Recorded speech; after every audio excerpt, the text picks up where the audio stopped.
Hi guys! So, another news na naman tayo regarding sa ongoing Russia and Ukraine war. Well, in this matter, idadamay natin ang US.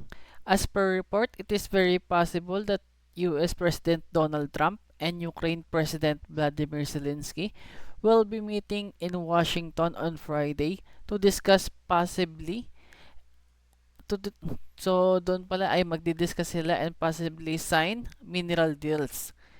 The deal will mainly compose of USA jointly develops yung Ukraine's mineral wealth with revenue will be shared by both countries. So tingnan natin yung mas detailed pa sa video na to. Kyiv and Washington have reportedly agreed to the terms of a draft minerals and resources deal. The agreement could be signed as early as Friday, with plans for Ukrainian President Volodymyr Zelensky to travel to the United States to meet with Donald Trump.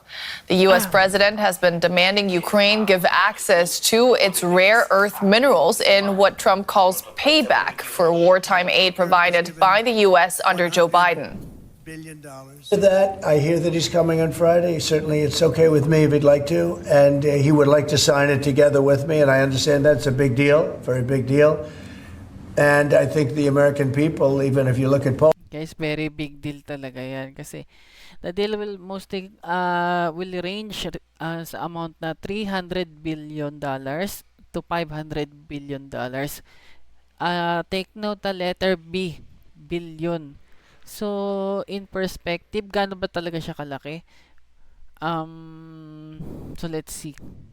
they're very happy because Biden was throwing money around like it's cotton candy, and it's a very big deal. Look, it could be a $1 trillion deal. It could be whatever. So before $1 trillion deal, grabe. Ukraine is very rich talaga in minerals. Actually, hindi pa diyan kasama yung oil and gas. the pens are drawn and the deal is done, let's take a look at exactly what we know about these mineral resources that suddenly seem so central to the future of Ukraine. Fighting near a Ukrainian village on the front lines last year. Tank battles raged above ground that geologists estimate holds hundreds Guys, tignan nyo, mostly as you can see in this picture, of millions. Almost everything is already destroyed. Tapos it look like a demolition site na talaga. So this war really needs to stop. Of dollars of lithium. That's just one of the resources that Ukraine has significant deposits of. There are also deposits of graphite, titanium, zirconium, and rare earth metals spread. So guys, ano nga ba what this rare mineral talaga is graphite. So ano ba yung mga ginagawa ng graphite? A simple Google search or ChatGPT search is ito pala. So graphite is used, ito siya guys, so graphite is used in a wide variety of products and application due to its unique properties like conductivity, lubricity, and high temperature resistance. So mainly ginagawa siya sa pencil, batteries, lubricants, tapos ito pa yung saan ba yun?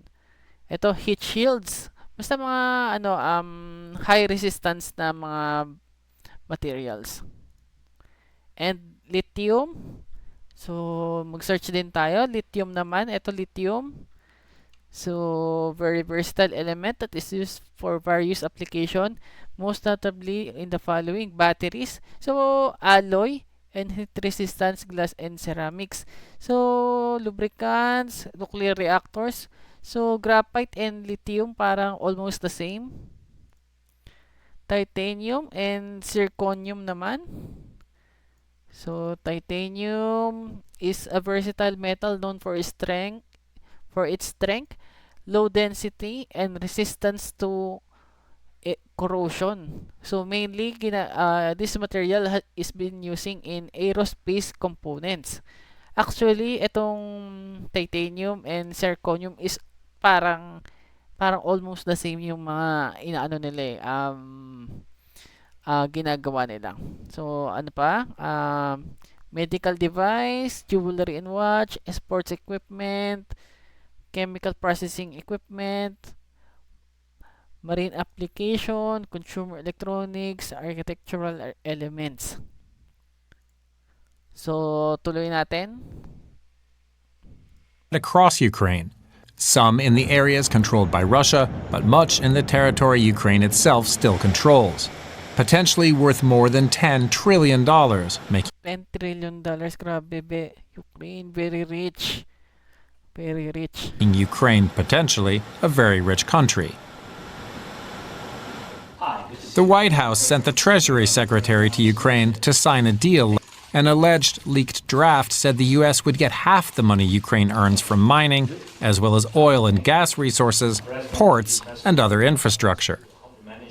So, hindi lang, so guys, take note, this deal, based on the report, the deal does not only include minerals but also oil and gas. Tapos, at it will also give access sa US sa mga ports ng Ukraine. The Trump deal has been compared to the Treaty of Versailles imposed on Germany after it lost World War I, which forced Germany to pay what would now be hundreds of billions of dollars in reparations. The amount Ukraine would end up paying is far greater in adjusted terms, despite the fact that Russia is the aggressor in the current war. The Trump team sees minerals as compensation for past and possible future aid. Ukraine sees its mineral wealth as its path forward to rebuilding after the war eventually ends. Guys, so far, as far as I know, the deal will mostly composed ng 50-50 sila dito. Yun pa lang yung nababasa ko, 50-50 on the revenue. Ukraine can't afford to alienate the US and lose its backing, but fears that without security guarantees against further Russian aggression, it might get nothing in return for signing away its wealth. Let's bring in DW correspondent Nick Connolly from Kyiv. Nick, what more do we know about what the parties have reportedly agreed to at this point? Nicole, it is very difficult. There are lots of competing reports, most of them based on briefings, unnamed officials, very few kind of officials coming out with their names and talking about detail. So I think we have to kind of foreground those doubts. But seemingly it has been possible for the Ukrainians to firstly get rid of that $500 billion figure. Grabe, no? The 500 billion with the letter B. So normally guys, ito simple search tayo. How ito Google search Apple's net 2024 net income is $93 billion. So meaning the Apple, one of the most leading companies in the world, it na almost 5 years, more than 5 years niyang babayaran itong deal na to kung siya'y magbabayad. Figure that was kind of floating around, that was what Trump and his team were saying that Ukraine owed the United States. Obviously, Ukraine has always stressed that it. Guys, take note this is not only US. Meron pa to yung Europe naman. Yung Europe loan ng Ukraine is about 100 billion. So grabe yung mga amounts na mga pinag-uusapan dito, no? Billion. It received only about ballpark 100 billion in US aid since the beginning of this war, so that was obviously a huge difference there. It also seems that they've basically kicked the kind of details of how America is going to get money from this down the line and say that's going to be kind of something to be agreed in future through future agreements. And basically all we've kind of heard so far is that 50% of the revenues from new projects in oil, gas, rare earth metals, critical minerals will be put into a fund, and what the Americans get out of those 50% we don't know yet. I think at this point it's a face-saving obviously effort. The Ukrainians don't want to risk another kind of falling out with the Americans like we had last week when Donald Trump called Zelensky a dictator. But equally, kasi guys, last week nagkagaltong dalawang to Zelensky and Donald Trump is almost breaking apart, no? Last week. They are very clear. We had Zelensky saying recently he doesn't want to sign a deal that will take 10 generations for Ukraine to pay back. Is there a sense that Ukraine got what it wanted? I think it's a bit early to say that. I think until this is signed, until we see the text, I would be a little careful about saying that. There's been so much turbulence about this. We've heard so many extraordinary stories of Zelensky supposedly shouting at the US Treasury Secretary who arrived in Kiev 2 weeks ago, expecting him to sign on the dotted line immediately without any option for Ukraine to negotiate. But certainly we have seen that Ukraine has stood its ground and has called out Donald Trump, said, Zelensky saying that Trump is surrounded by Russian disinformation hasn't basically withered under the pressure. So there is a sense that while Ukraine wants to obviously maintain its links to Washington, it is not rolling over immediately every time there's a kind of tweet or a Truth Social post from the White House. Zelensky and Trump have traded sharp rhetoric in the past. You mentioned it before. Trump called Zelensky a dictator. Do you expect that to change after their reported meeting on Friday? So that obviously has been a kind of big topic here in Ukraine, the idea that Zelensky has to meet Trump before Putin does, and that hopefully that... I agree, guys. Dapat the process should be Ukraine President Volodymyr Zelensky and Donald Trump should meet first regarding the peace agreement with Russia. So the two of them should meet first before making a deal with Russia. Personal connection, and that personal meeting will allow him to get past some of the kind of negativity of recent weeks. We simply don't know. Obviously, this agreement doesn't include clear security guarantees that the Ukrainians wanted. We've heard the Ukrainians saying that the Americans are saying this is all part of a bigger picture, and also the Americans seem convinced that if there is big American investment in Ukrainian resources, that suddenly, somehow, the Russians will not invade. Again, the Ukrainians aren't convinced by that. They say there was big American investment in Ukraine, maybe not on this current scale, but before 2014, that didn't stop the Russians coming then.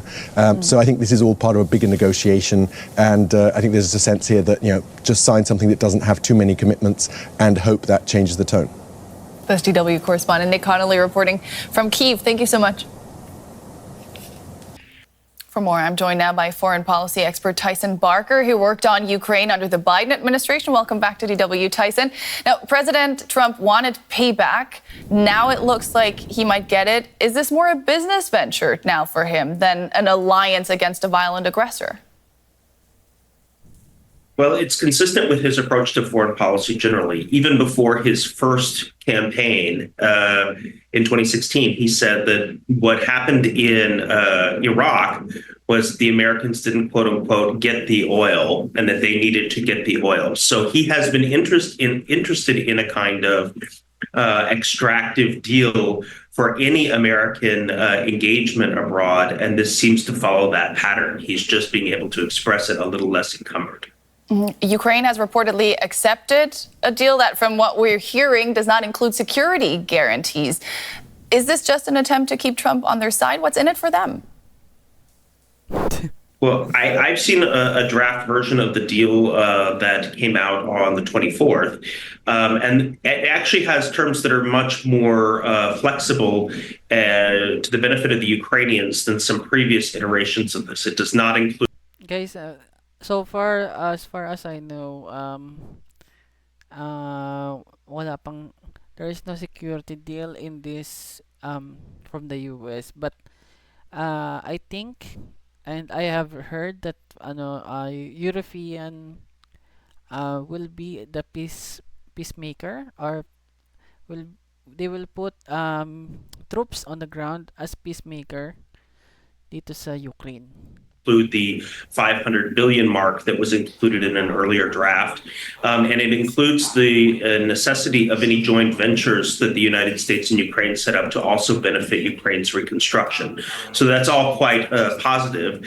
The issue of what its relation is to previous or future assistance is unclear. In fact, it's not mentioned explicitly in the deal. So that still needs to be hammered out, because the previous assistance allocated by the United States Congress was primarily in the form of grants and obligated by the Biden administration. There's no going back to try to collect on that. That is money that has been invested in Ukraine.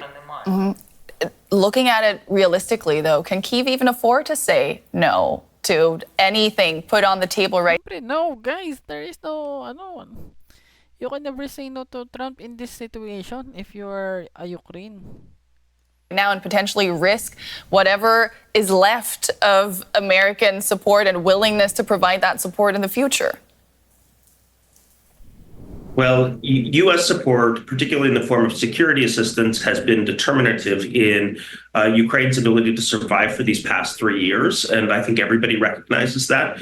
But this is where President Zelensky's particular style of leadership comes into play. I mean, the man has a spine of steel. It's one of the reasons Ukraine was able to survive during those early weeks of the war in 2022. And he was, in fact, willing to walk away, given the onerous terms of previous drafts of this agreement, which is what led the United States to make some concessions in what seems to be emerging as the final draft. So although it is very difficult for Ukraine to do so, it seems that Bankova, Kyiv, would have been willing to walk away if the terms were so onerous to Ukraine. Trump cozying up with Putin is something that's extremely concerning Ukraine's allies. Ukraine, you said it there, they're willing to walk away, but they do need the U.S. on their side if they do want to persist in the fight against the aggressor. Now, Trump has expressed his respect for Putin in the past, so what we're seeing right now was something to be expected. You worked under the Biden administration. Could the previous administration have worked harder to bring this conflict to an end before Trump came into the White House and maybe secure a more just peace for Ukraine than what it might be forced to accept now? Well, the previous administration had two primary objectives. One was to support Ukraine, to include Ukraine in any kind of negotiations, nothing about Ukraine without Ukraine.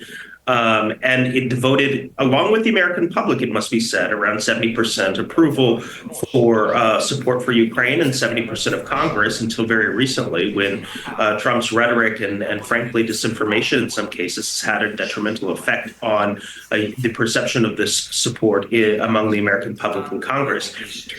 So it was, first of all, support Ukraine. And second of all, it was to make sure that this war didn't escalate. And we know from information provided that there was the potential for nuclear engagement, nuclear intervention in Ukraine. Guys, when you say nuclear, that's very bad, World ending na yan.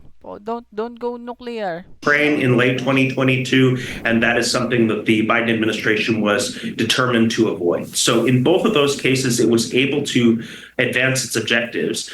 The Trump administration has a different objective, which is to end the war as quickly as possible. And in that, the fact that he's so motivated, the administration is so motivated, definitely changes the negotiation dynamic between Russia and Ukraine. That was foreign policy expert Tyson Barker. Thank you so much for joining us. Thank you. Thank you.